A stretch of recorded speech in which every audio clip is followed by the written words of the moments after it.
For the past couple decades, a specific form of racial and religious bigotry has evolved more than it has. Islamophobia has been a common and crucial problem of today's day. Islamophobia is hate showed in actions or words towards the Islamic people. And Islamic people they're being seen as just because of the way they look or how they dress or the color of their skin, and they're relating them to being Muslim and relating them to 9/11 or to bin Laden or to just being a terrorist in general, which is wrong. Islamophobia must be understood in some very crucial deaths that have surfaced based on stereotyping the people that they thought were terrorists.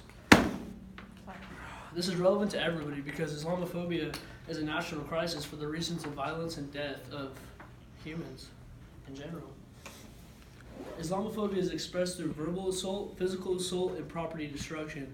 If people just stand by and watch these acts without repercussions, it's just going to be a leading chain of events that just keeps getting worse and worse. There are many different types of the way Islamophobia is presented. There are very few potential solutions to solve this crisis. When people think these rude thoughts and judgments about people, it's an act of racism, but it isn't until they act upon it that it becomes a national crisis. In some incidents, the result is emotional and mental distress, along with the fear to the victim based on mental and emotional abuse, such as racist comments and slurs, but for the most cases, it ends with Islamic blood on the pavement. In a TED Talk, Dr. Suzanne Barakat spreads her message to thousands of people nationally.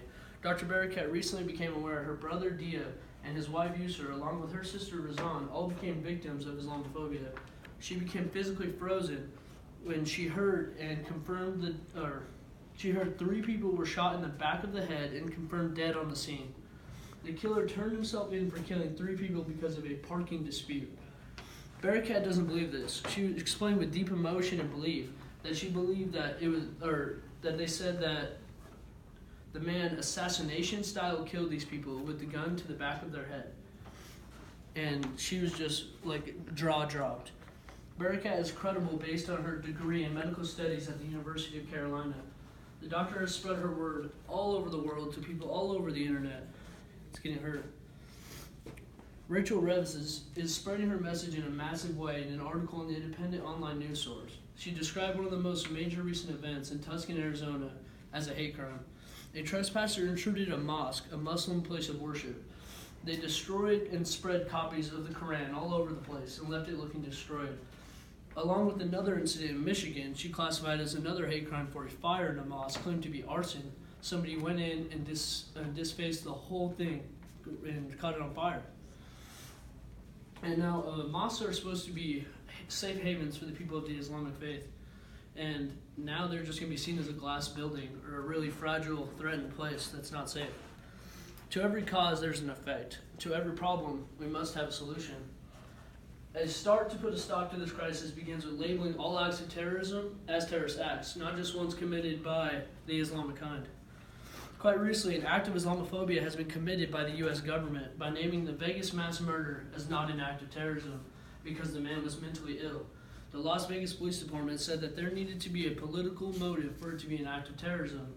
This is wrong. He killed in cold blood over 50 and injured over 500, let alone he had 40 weapons, plus 12 buttstocks that could transform any semi-automatic rifle into a fully automatic rifle.